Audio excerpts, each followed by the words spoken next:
Суть человека не в том, что тебе он открывает, а в том, чего он просто не в силах открыть. Ты же в тон вслушайся речи его, в тишине. Джебран Халиль Джебран.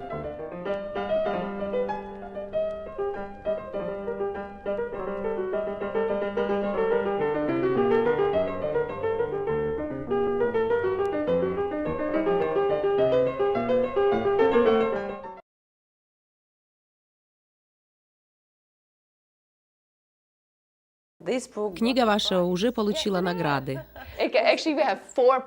На самом деле, она получила уже награды. Вы были удивлены? Для вас это был сюрприз или вы ожидали в какой-то мере? Я надеялась, скрестив пальцы. Мы только победили в Нью-Йоркской книжной премии в категории бизнес-книг. Верите ли вы или нет, мы самая продаваемая книга на Амазоне. Также мы получили 2 другие награды. Заняли 2-е место в Калифорнийской книжной премии и также титул «Самая любимая книга» по версии читателей.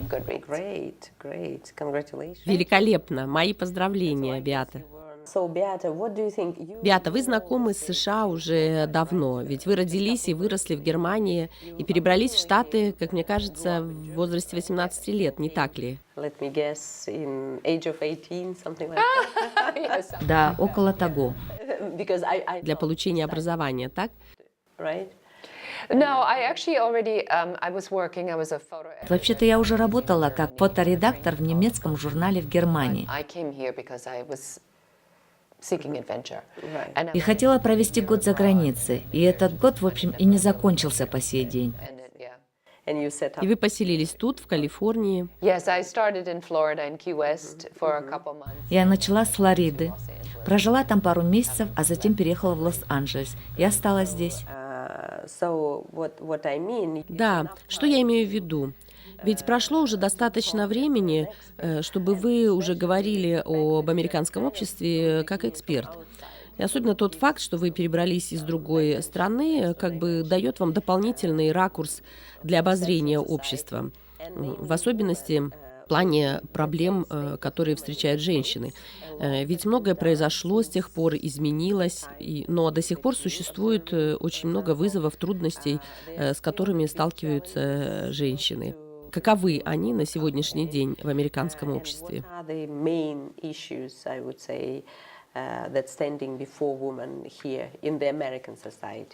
Great questions. So, yes, there's been phenomenal advancements made. I remember when I was pregnant with my daughter, I had to. Хороший вопрос. Да, произошли феноменальные продвижения в этом плане. Я помню, когда я была еще беременна, я должна была подать на материнское обеспечение, и беременных женщин принимали в категории инвалидности. Я даже должна была подать на инвалидность, хотя не было ничего даже близко у ребенка. Все это меня ужасно возмутило. There's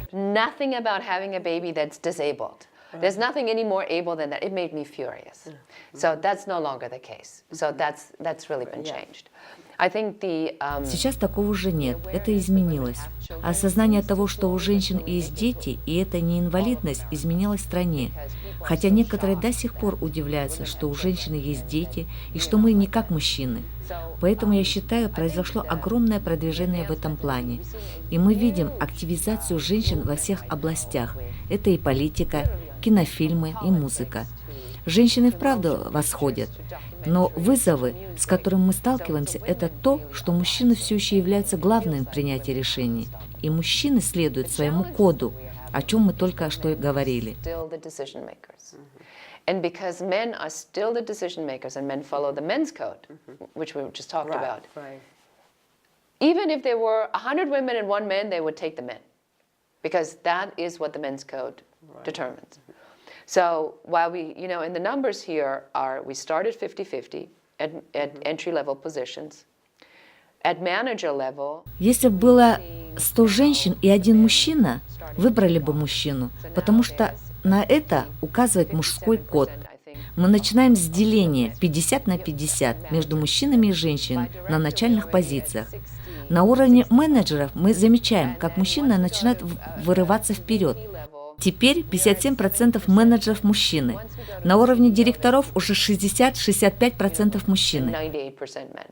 So I always say, as women advance in careers, we become dumber and dumber and dumber. Except the men. Когда мы доходим до уровня вице-президента, 70% мужчины.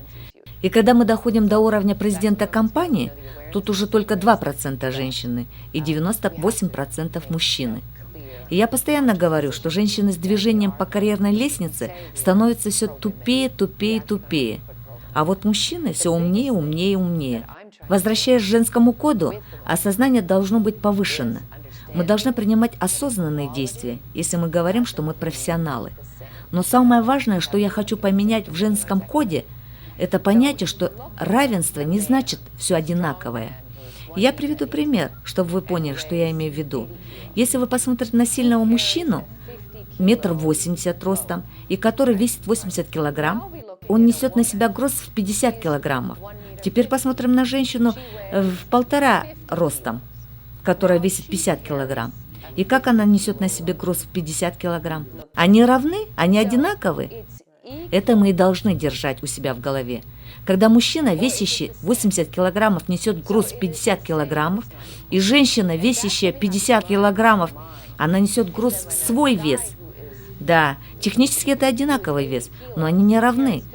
Поэтому мы должны отойти от идеи, что мужчины и женщины одинаковы и должны иметь одинаковое обращение. Нам не нужно одинаковое обращение, нам нужно равное обращение. So we have to step away from trying to say men and women are the same and they need the same treatment. Нам не нужно одинаковое отношение, нам нужно равное отношение. Женщины и мужчины не могут быть одинаковыми, потому что женщины рожают детей, а мужчины нет. Ведь мы мамы, мы воспитатели, у нас есть целый набор других навыков, и в этом плане появляется большое недопонимание, особенно в Соединенных Штатах. Люди думают, что женщины хотят того, что имеют мужчины. Нет, ни в коем случае. Мы хотим свое собственное. Да, действительно, совершенно согласна. Вот это неправильное представление ведь зародилось в феминизме с самого раннего периода. Вначале все воспринималось в такой какой-то преувеличенной форме, и женщины могли сказать: можешь не открывать мне дверь, я смогу сделать это сама прекрасно, и вообще я в силах сделать все, что делают мужчины. И поэтому появились такого рода непонимания и препятствия в установлении истинного равенства. Равноправные отношения свели к одинаковости. Это верно. А еще было большое недопонимание со стороны мужчин. Они говорили, что если женщины хотят иметь одинаковые права, что и мужчины, тогда и они больше не будут относиться к ним как к женщинам. Да это же смешно. Это совсем не значит, что мы не хотим быть защищены или не быть в безопасности за спиной мужчины. Например, я хочу джентльмена, обаятельного, милосердного, который будет относиться ко мне как к женщине. Ведь равенство – это не отказ от женщины. Равенство – это одинаковые права, одинаковые возможности, одинаковые деньги, в конце концов. Like as we are going in the detour of having the children, like how are we going to fit that in? Because men can't do that. So unless they don't want any children, they have to accommodate us in some sort of fashion, because otherwise we'll have to outsource it. Sure. So, tell me a little bit about how you teach Беата, а расскажите немного о том, как вы учите самих мужчин, как вы их коучите, вы же упомянули об этом, в какой форме это происходит? Tricky question. So really very much along the same Вопрос в lines. точку. With men, В первую очередь я говорю, что мы не хотим быть как мужчины, и будто целый зал мужчин вздыхает от облегчения. It's like this big sigh of relief because they go, oh my goodness, she doesn't want to be a man. Безусловно, мы не хотим быть мужчинами, потому что мы женщины. We are women. And then really explaining what equality means. It's interesting with men because when I say to a man, Знаете, вообще мужчины народ интересный. Например, когда я спрашиваю одного из них, хочешь ли ты, чтобы твоя дочь имела точно такие же права и возможности, как твой сын? И знаете что? Каждый мужчина, неважно каким бы он ни был, женоненавистником или тираном на своей работе, как бы плохо он ни относился к другим женщинам, он скажет, несомненно, безусловно, позвольте мне о ней рассказать. Она у меня умница, отличница и так далее. Oh, let me tell you about my daughter. My daughter is amazing. She's smart. She's this. She's this. She's that. Тогда вы говорите, а вот та девушка, которая только что выбежала из вашего офиса с заплаканным лицом, вот и она тоже чья-то дочь. И потом до него доходит, и он, а я совсем не думал об этом. У мужчин очень узкое мышление, и поэтому им нужно показать общее представление. И это объяснение является ключом от двери их сознания. И когда эта дверь открывается, они заявляют, теперь я понял, это меняется лишь таким образом. I get it. And it changes. Мужчинам не нравится, когда им говорят, что они делают что-то не так. А кому нравится? Если бы и нам говорили каждый раз, что мы делаем что-то не так, мы бы тоже сердились. Именно поэтому мужчины воспринимают то, что им говорят как замечание, будто они делают все неправильно. Поэтому нужно немного изменить направление разговора и сказать, ничего страшного, что ты делаешь не так, это лишь маленькое упущение. So if we shift that conversation, we're saying, it's not that you're doing anything wrong. There's a piece missing in the information. So I give an example, and it's a very simple example. So when airbags were first developed, and that's a long time ago, but so they put In the cars, in the right? cars. So they put airbags in cars. And then suddenly we get all these news. and Чтобы says, прояснить, я "Oh, дам no, пример. Когда they're впервые были beheading разработаны children, подушки безопасности they're killing Airbag, women." это было давно. Нам начали The часто entire поступать team of новости, engineers что подушки надуваются и бьют с огромной силой, и убивают детей и женщин. Следовательно, команда инженеров даже не подумала о том, что и дети, и женщины тоже ездят на машинах. Была ли хоть одна женщина в этой команде? Конечно, нет. Там была команда 80-килограммовых мужчин. Думала только об одном. Same. So the question now is, did they do something wrong? No. They did a great thing. They developed a great product that saves a lot of lives. They just were missing something. И можно задаться вопросом, совершили ли они неверный поступок? Нет. Они разработали прекрасный проект, они спасли много жизней, но они лишь упустили маленькую деталь. Поэтому в моем диалоге я просто спрашиваю, что же упускаете вы? Чего вы не видите? Таким образом, нам следует лишь перенести разговор с враждебной ноты на продуктивную.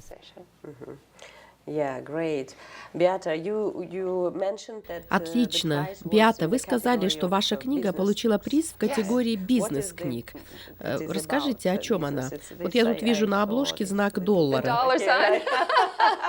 Money. Я полагаю, в своей книге вы учите, как женщине стать экономически сильной и экономически независимой. How to become economically stronger, or it's Yeah.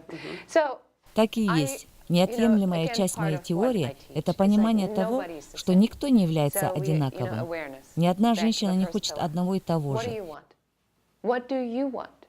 Because in all the years I've been doing this now, not one woman wants the same thing. One woman wants to just get to a certain amount so she can keep a certain number of hours. Если одной достаточно разделить время на работу и на детей, или же потратить его на себя, к примеру, то другая скажет, нет, ни за что, я должна делать деньги, я хочу крутую машину, хочу дом, хочу путешествовать по миру.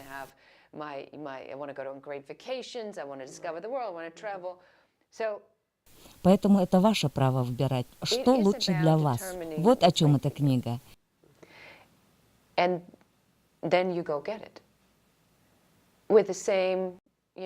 И мне нравится, что моя книга входит в категорию бизнес-книг, так как она о лидерстве женщин, о необходимости лидерства в их жизни.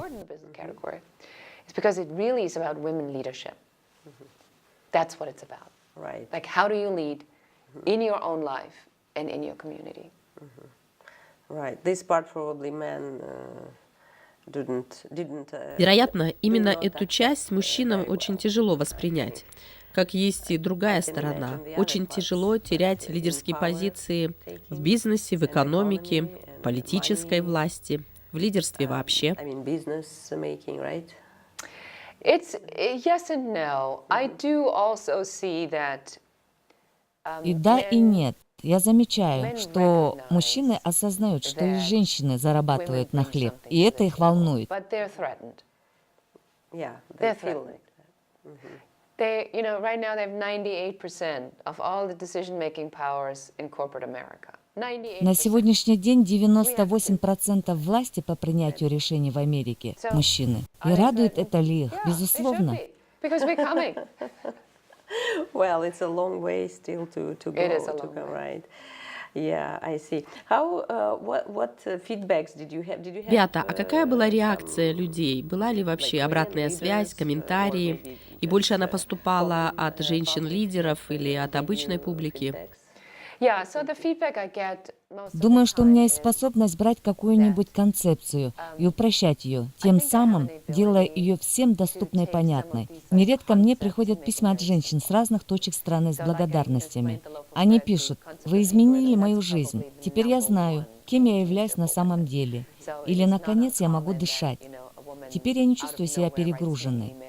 Поэтому я называю это состояние переход от перегруженности к состоянию великолепия.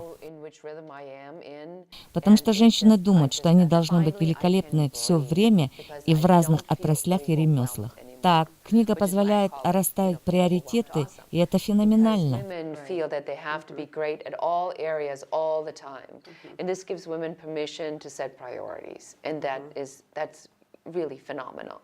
The other part I get a lot of good feedback Другая on тема, на is которую я for the получила leadership много experts комментариев, to, это talk about лидерство what женщин. women leadership Я вообще means. думаю, что мое предназначение и причина моего существования – это оказать влияние на лидерство женщин.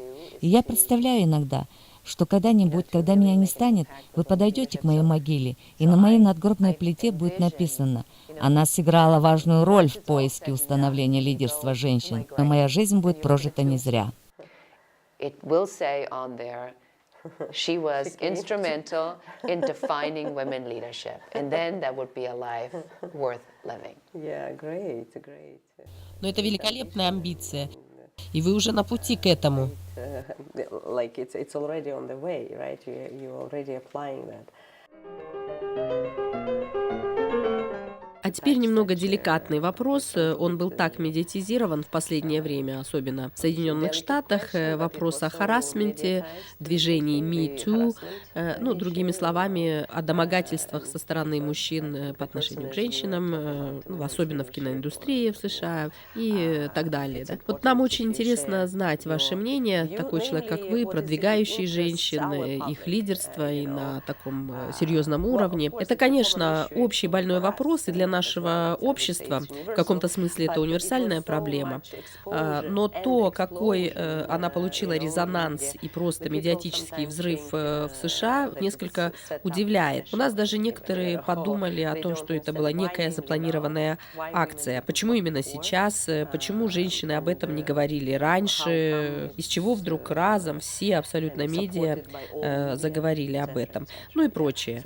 Это одна часть вопроса. А второе, верите ли вы в то, что этот шум, этот резонанс действительно может что-то реальное изменить, во всяком случае в американском обществе по поводу этой проблемы? Может, это наконец отметет все стереотипы по отношению к женщинам? Или же просто заставит мужчин бояться? А может быть, произойдет что-то серьезное, настоящее изменение? There are so many layers in this. I think number one, we haven't even seen anything yet. This is just the beginning of an avalanche. Oh, it's just about to begin. Тут есть много слоев. Я бы сказала, не спрятаны. Мы еще ничего такого не увидели. Все еще впереди. Я уверяю вас, только-только все начинается. И надо сказать вовремя. Потому что сексизм продолжается, и мужчины, которые у власти, злоупотребляют этим. Они невероятны. Но знаете, в их защиту могу сказать одно. Так как код или кодекс поведения мужчин и женщин различается. Нас воспитали и приучили быть милыми и вежливыми. И когда ты сидишь со своим боссом, ты такая милая и вежливая, и спрашиваешь, как ваши дела, как ваше самочувствие, как здоровье. И он это воспринимает как за комплимент. Понимает с другим смыслом. Понимаете, нас просто по-другому воспитывали, как женщин. Поэтому существует гигантская разница между тем, что естественно для нас, и тем, как это воспринимается мужчинами. Если вы наблюдали, как мужчины себя ведут в баре, вот перед ними стоит выпивка. И все, что они делают, это типа отрыжки раза 4 за эти 3 часа, которые они провели друг с другом. И это у них считается хорошо проведенный вечер. С женщинами такого никогда не происходит. Ну, знаете, у них разговор типа «ну как там Билли?» И все. Они ни о чем не разговаривают. И, конечно, есть абсолютное непонимание в том, как мужчины воспринимают женщин, которые к ним просто дружественно настроены, а потом оказываются в таких неловких ситуациях. На мой взгляд, фундаментально переустановить исходную линию и правила игры, и с этого начинать разговор. Иначе, что сейчас произойдет? Всех мужчин отправят на тренинг по поводу, как не допустить харассмента, а то и снова пальчиком в лицо будем укорять всех этих мужчин. Мол, нехорошо так делать, не надо так поступать. И что случится? Мужчины замкнутся в себя и скажут «женщины». Плохое слово. А вместо этого мы должны сказать «давайте все вместе вернемся к основаниям, к отправной точке. Давайте разберем, что вообще случилось. Возможно ли, что то, что делают и говорят женщины, неправильно воспринимается мужчинами? Да, что то, как одеваются женщины, неправильно воспринимается мужчинами. Да, то, как ведут себя женщины, неправильно истолковывается мужчинами. Да, так что у нас есть факты. И нам остается определить, каковы исходные условия и правила игры. Речь идет о нашей осознанности, о поддержке, о взаимодействии. Это, конечно, весьма логический, серьезный подход. Ну вот смотрите, Беата, на Западе, позвольте мне так обобщить, я иногда чувствую некое раздвоение, такое колоссальное противоречие по данному вопросу. Почему? Посмотрите, вся реклама, весь маркетинг, можно сказать, выстроен вокруг женского тела. Понимаете, о чем я? Мы это почувствовали, особенно после Союза, когда рыночные отношения к нам пришли. У нас ведь была другая ситуация совсем, с идеологией, там, с цензурой. И вдруг все эти плакаты, рекламные ролики с полуобнаженными женскими телами, продающими, ну, буквально все, от Кока-Колы вплоть до тракторов. I don't know, tractors, you know, and so chainsaws, right? Yeah, exactly. Why is she in a bikini with a chainsaw in the forest? Да, точно. Или с лесопилой в купальнике в лесу. Это нормально для европейской культуры, во всяком случае, с конца 60-х годов. И это настраивает и воспитывает мужчин именно в этом духе, таком потребительском отношении к женщине, и нормализует это отношение, создает определенную атмосферу в обществе.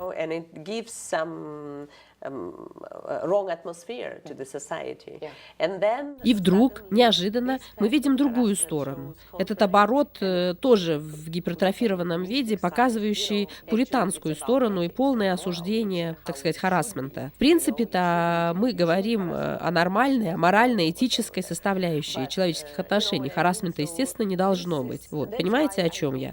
Поэтому в данной атмосфере такого несоответствия, какого-то раздвоения, очень сложно адекватно и правильно делать выводы, как-то исправить эту ситуацию. И вы здесь правы. Общество должно вернуться к начальным базовым понятиям, к своей отправной точке, пересмотреть много вещей и уже потом устанавливать правила. Well, there's no rules now. So, and let's not forget that men have been doing this for thousands and thousands of years. Давайте не будем забывать, что мужчины доминируют уже тысячелетиями, ну а феминизм существует только 50-55 лет, и мы имеем тысячелетия развития культуры и 50 лет феминизма. И, конечно, эта реакция понятна. Когда вы что-то держали под прессом, под давлением, а потом внезапно открываете крышку, и все это начинает выплескиваться и разбрызгиваться повсюду. И, конечно, на это требуется некоторое время, пока мы сами не поймем, где эта самая середина. А пока мы не сможем высказать все накипевшее, естественно, на это уйдет время. Потому что у нас еще не было достаточно времени определить наши собственные основания и понять, каковы другие основания у мужчин. Так что, знаете, сейчас мы переживаем очень критический момент. Extremism and I come from Germany, so I'm, I mean, It's very dangerous what's happening right now. Мы видим возрождение экстремизма по всему миру. Я сама приехала из Германии и могу сказать, что это очень опасно, что происходит на сегодняшний день. Нам нужно обратиться к самим себе и сказать, почему я хочу говорить за других людей, почему я не понимаю то, что люди имеют совсем иные взгляды на жизнь, иной образ жизни и иной способ выражать свою индивидуальность. Ведь есть женщины рыжие, брюнетки, блондинки. У нас нет проблем с сознанием того, что они совершенно разные. И если женщины имеют по 4 ребенка, и они вкладывают одинаковый труд в них, не одинаковый результат из этого исходит. Мы все видим различия. И почему мы не можем принять различия между людьми? Или почему белый человек у власти должен держаться с обеими руками за свою власть и не отпускать ее? Почему так трудно сказать, что есть места для всех? Мир достаточно большое место, и он не должен управляться лишь 5 людьми. It doesn't have to be ruled by 5 people. Да, все давно об этом знают, думают и говорят, но все продолжается по-прежнему, на уровне утопии, знаете. I know, Utopia, Orwell. Yeah, exactly. Well, and Ну и чтобы подытожить наш разговор о женщинах, о женской доле, так сказать, что, на ваш взгляд, нужно сделать на уровне правительства, государства, что оно может в состоянии сделать здесь, в США, а возможно, вы знаете ситуацию и в Германии, этот вопрос наверняка тоже остро стоит там. Вот как можно изменить ситуацию к лучшему и кардинальным образом? С помощью государства. Может быть, изменить систему образования, так как в законодательстве-то у многих государств, я уверена, все предусмотрено, все нормально. Во всяком случае, в США, наверняка в Германии и даже в нашей стране. А в реальности все происходит по-другому.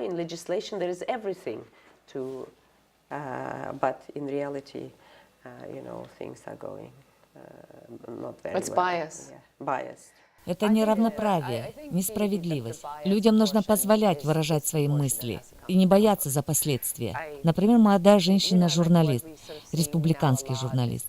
Она была из-за контроля рождаемости, из-за аборты. И ей говорят, вы не можете быть республиканцем, пока вы верите в совершенно разные вещи. Но это же смешно. И даже с точки зрения законодательства. Мы готовим своих детей со школы до колледжа. И вот где именно должны начинаться изменения. Because we have the two-party, the two-party system, it's like you're either one or the other. And this is like young woman, this journalist, who is a Republican journalist, but she's for birth control and for abortion. And now they're saying, well, you can't be a Republican unless you believe in these two things. It's ridiculous. Exactly. It's like we can think, we have to accept that things have changed. And so from the legislation,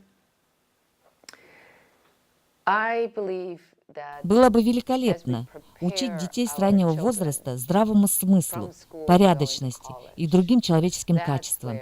Ведь мы всегда их учим математике, как считать, читать, но мы забываем о главном. Мы не учим детей элементарно, как ладить с другими людьми. Необходимо учить человека человеческим качествам. We don't teach them how to get along with other people. We need to teach people skills, leadership skills. Great, exactly. Unfortunately, time's run. Oh, no. But it would be. Oh, no. Беата, классно.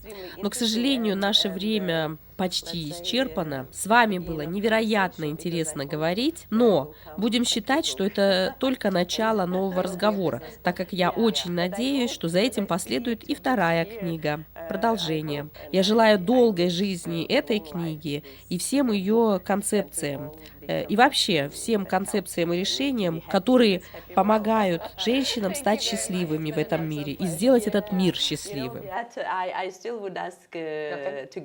Беата, завершая, попрошу вас выразить свои пожелания, особенно нашим женщинам, в преддверии Международного женского дня.